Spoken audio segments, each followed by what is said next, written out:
Good afternoon, everybody. Thank you for joining. Get started here in just a minute. Can you guys hear me okay? Make sure I get my volume on. Hi, Andy. I can hear you. Terrific. Hey, good afternoon, Jill. June, good to see you. Yeah. Sorry, my camera's not working. Otherwise, I'd have it on. That's all right. You know, as we're waiting on a couple others to join, for those of you who haven't seen it, there's been a lot of news about Medicare Advantage in the last week. And a lot of that news came from CMS not increasing reimbursement rates to insurance companies the way they have in the past. And you might have noticed all of the Medicare Advantage carriers took a huge hit in their stock price. I think Humana took the biggest hit. They lost 15% of their value in one day earlier this week. But they've all taken a hit. Aetna, CVS, United, Anthem, pretty much every major player in the Medicare Advantage space has taken a hit in the last week. And they've taken that hit. Hey, Tracy, they've taken that hit because reimbursement rates took a hit for 2025. And I think everybody is expecting that there's going to be a lot of cuts in benefits. And there's different ways that Medicare Advantage companies can cut benefits, right? You can't really raise prices. Can we all agree it's hard to raise prices on a zero premium product? Nobody has proven that they can do it. We'll see if anybody can, but I doubt it. I doubt they'll even try. Zero is kind of a magic number. If you come off of it, you're going to lose a lot of market share. So you're not going to do that. You certainly can increase copays and max out of pockets, but that's also the way that so many companies compete. And if you are not competitive with your MOOP, you're going to struggle. The third way to do it is cut extra benefits. Again, the problem is that's how companies compete. And if they cut extra benefits, somebody won't, and they're going to lose a lot of market share, not to mention not make any sales. So what are you going to do? If you're a Medicare Advantage carrier, how are you going to handle this? I guess one possibility is lose money. Well, they ain't going to do that. Another thing they could do is say, hey, we'll cut commissions. Well, they can't do that either. That's regulated by the government. They decide. So certainly you can increase copays. You can increase your max out of pocket from whatever it is, 3,000, 4,000, maybe you increase it to 5,000. All of those will work. But again, and you can cut back extra benefits. All of those things can work, but they're all very visible. It's all very much how they compete, and it's very much at risk of their market share. So what could they do to live in this new normal of lower reimbursement rates than they were expecting, and higher costs too, by the way, right? COVID, inflation, all that has increased claims. So I don't expect to see insurance companies stop competing. Yes, there's going to be a hit to benefits. There's just no question about it. But I don't think it's going to be as great as a lot of people think. And the reason is, I believe that Medicare Advantage companies will use things behind the scenes to lower costs. Stuff that most agents and definitely consumers can't see. And those are cost containment and managed care. And so that's really what I wanted to spend a little bit of time on here this afternoon talking about. So I do not want anybody coming away from this conversation like this is a Medicare Advantage bashing exercise. It is not. We love Medicare Advantage. It is an extremely important part of our portfolio. Our agents sell tons of it, and it is now 50% of all Medicare beneficiaries are on Advantage plans. So if you come away from this thinking I'm bashing Medicare Advantage, then you would be wrong. That is not the case at all. But we all got to be big boys and girls and put on our big boys and girls pants and recognize that there's going to be a consequence to the Advantage carriers losing money the Advantage carriers having higher costs, the Advantage carriers getting a huge hit to their stock prices, and a very unfriendly government. And I'm not even talking about what the upcoming regulations that should be announced here, like literally any day, today, tomorrow, next week, on how they're going to handle broker compensation, and in particular, all of the marketing funding that we're so used to in the Medicare Advantage space. So we're going to even put that aside. We'll hit that on another call. So then the question is, okay, Andy, it sounds like we've run out of options. If we can't do any of those things in any kind of significant way to stop the bleeding, what can Advantage carriers do? Well, oftentimes they will resort to managed care as a way to keep costs low. Cost containment is a tricky scenario, right? On the one hand, the government's telling the Medicare beneficiary, hey, we're going to make sure you have access to care anytime you want, all day, every day. But on the other hand, they're telling insurance companies, hey, look, we're counting on you to keep costs down. That's what a lot of people don't remember. There's a reason why Medicare Advantage was created. It was created back before most of you were in the business because Medicare spending was out of control. It was exceeding by almost double the cost of inflation. If inflation was 3%, Medicare inflation was hitting 6 and 7%. And it was unsustainable. So the government was trying to figure out, okay, what are we going to do? Healthcare inflation's out of control. And we got to figure out a way to keep it down. So what they did was they came up with Medicare Advantage. Because they said, you know what? We don't want to be the bad guy here. We don't want to tell Medicare beneficiaries they can't get care. So we're going to make the insurance companies the bad guys. And here's how we're going to reward them to be the bad guy. And they came up with a model on how to reward them, otherwise known as capitation. Are you familiar with that term, capitation? So basically what that means is they turned it all over to the insurance company and say, you guys manage care in exchange for a fixed amount, a risk-adjusted fixed dollar amount for each beneficiary you manage.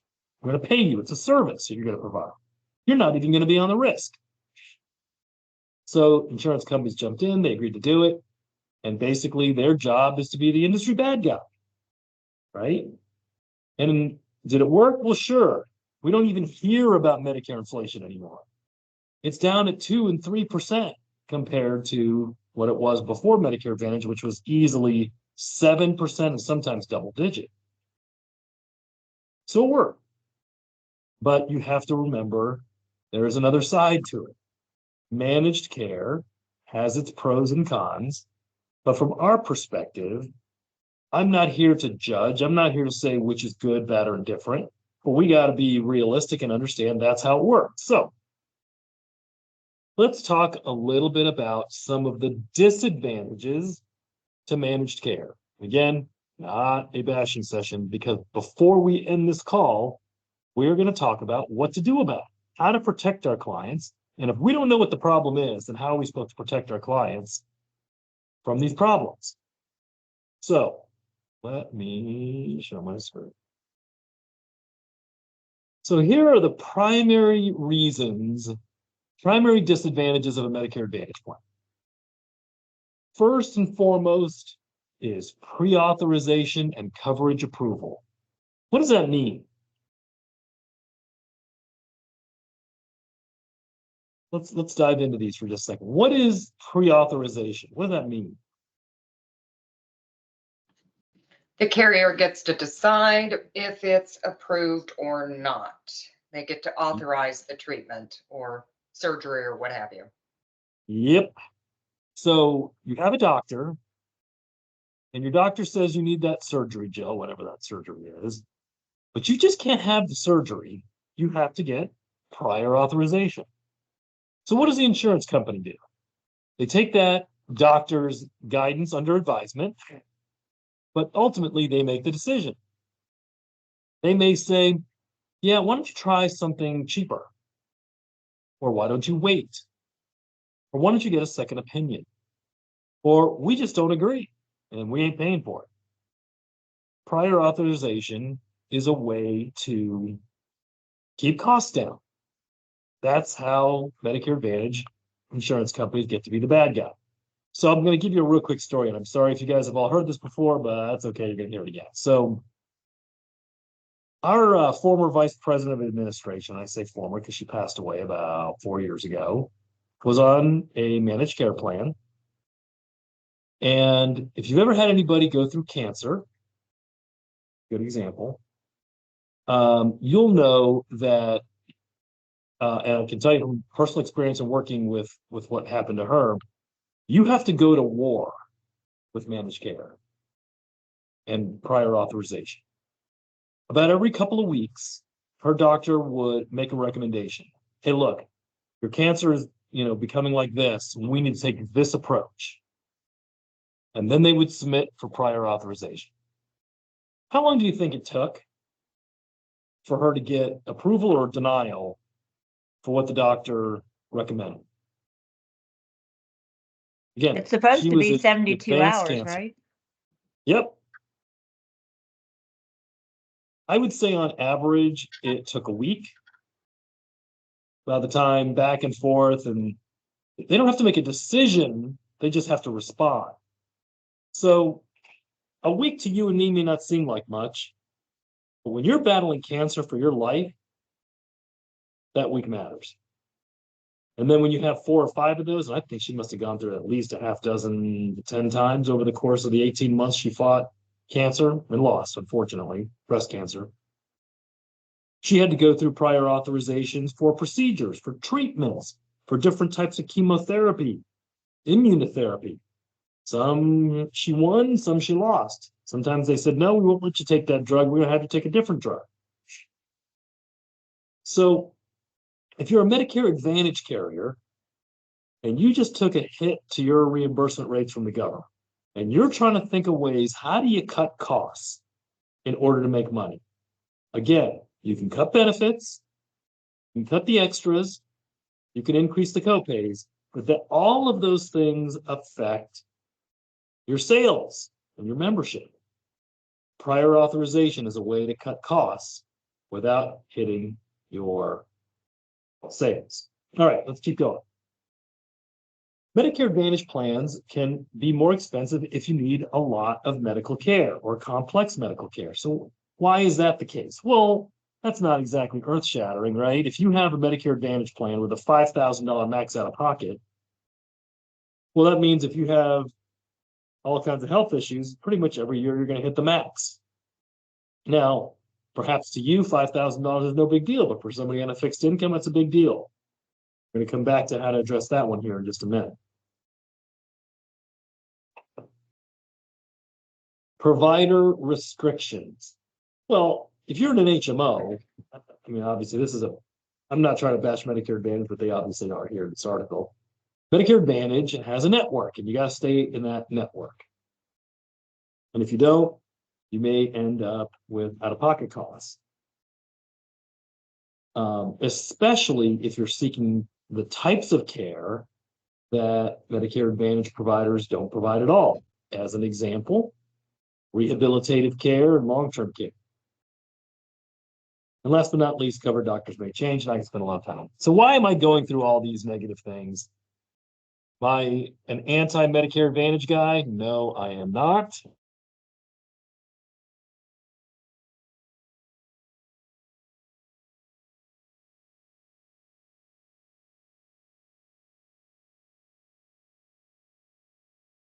Oopsie. Didn't mean to do that. I'm a huge Medicare Advantage fan. I'm not suggesting that that it's a bad product, but we have to face the reality that with their reimbursement rates going down, we're going to see some change. Okay, enough of that. So what do we do about it? Well, there's a couple of things that jump out that I think are going to be really, really important for you guys to remember. And that is when you're selling Medicare Advantage plans, we've got to share with our customers some of the key holes and how to fill them so that we can provide them a complete solution at a price they can afford. So let's start out with prior authorization.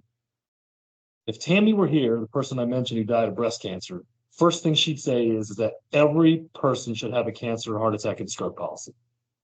Because it's those kinds of conditions where you're going to get hung up in prior authorization.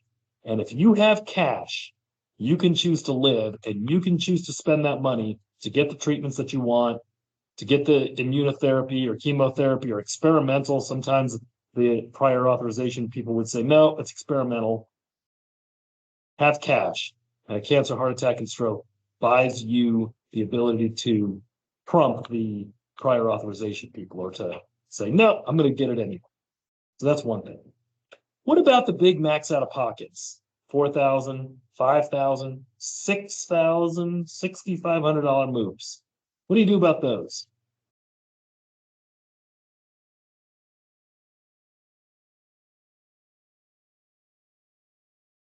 Especially knowing that they're going to go up.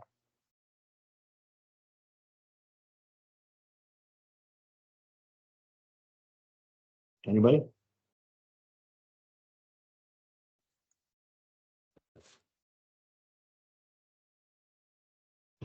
You can get a gap plan. That's it. Thank you, June. Hospital indemnity.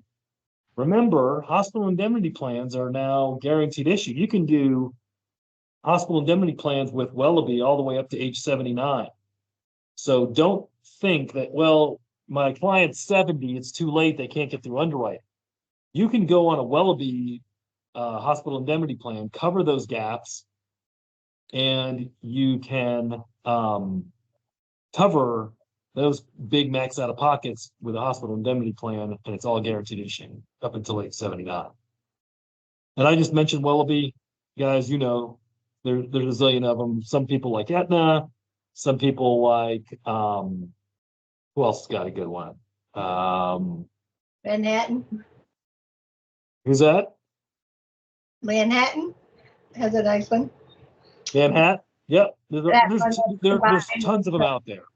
So pick your favorite and don't forget to stack a hospital indemnity plan on a Medicare Advantage plan. So you're going to want a cancer, heart attack, and stroke, a a hospital indemnity plan. And the last thing I wanted to mention is when you talk about network, it depends on the geography. Like if you're here in the Dallas-Fort Worth area, network's just not that big an issue.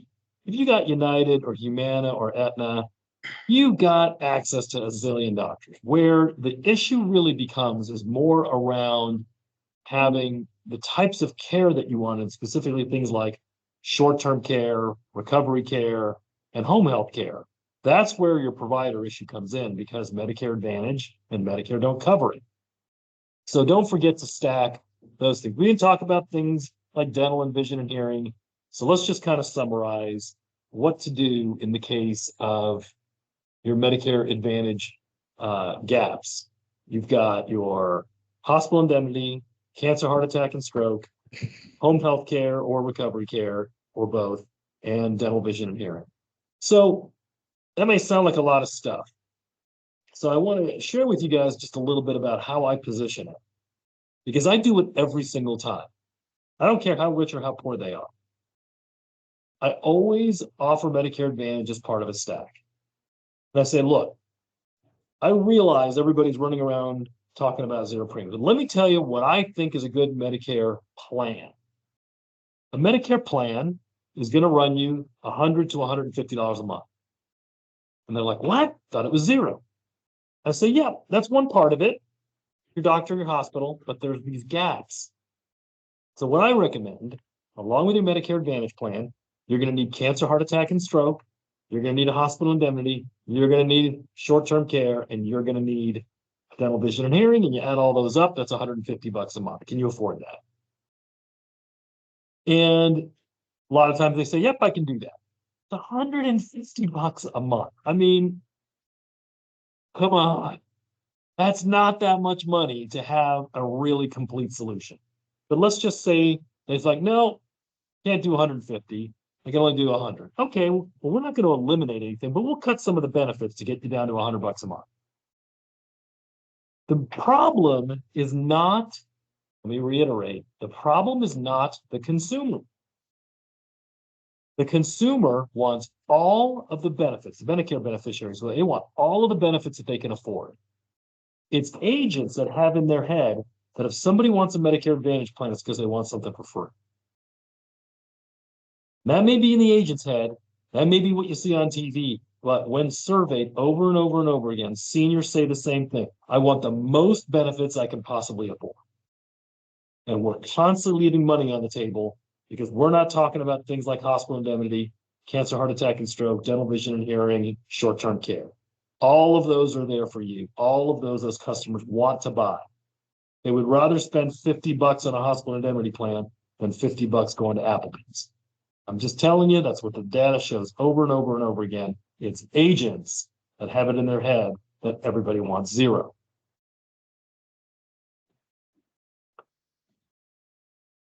So how do we, one last thing about that before I finish on it.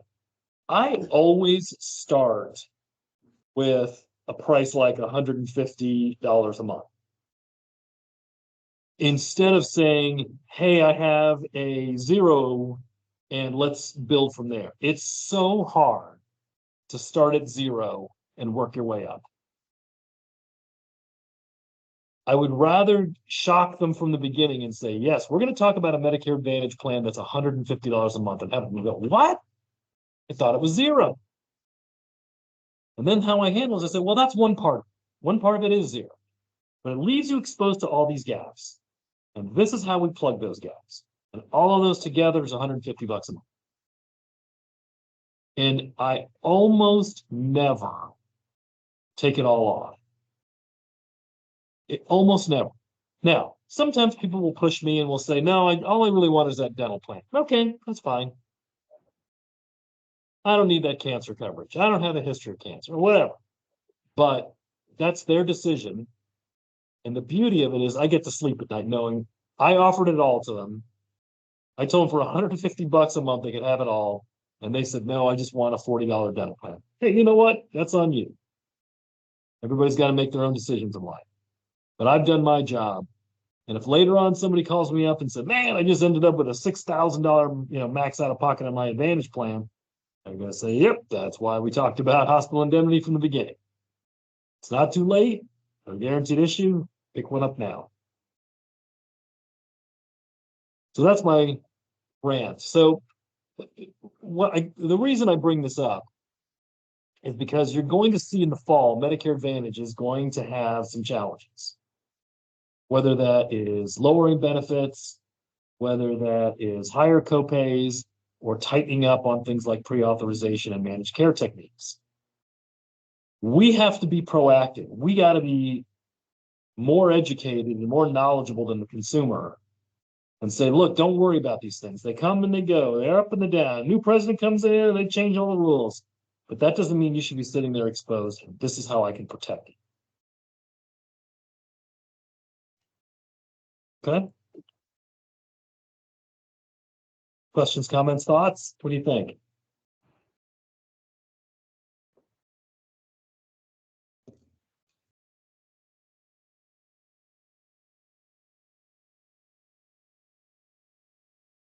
Good? Get it? I love it. If you haven't got your, I'm sorry, who's saying something? Couldn't hear that. I say I love it. Okay, great. If you don't have your supplemental health carriers figured out yet, let me know. I keep bringing up Wellaby because I really like their product portfolio. And they got a lot of great stuff. So definitely take a look at, if you're wondering who Wellaby is, that's the old Medico. They've got all of the supplemental health products that you probably need all in one company.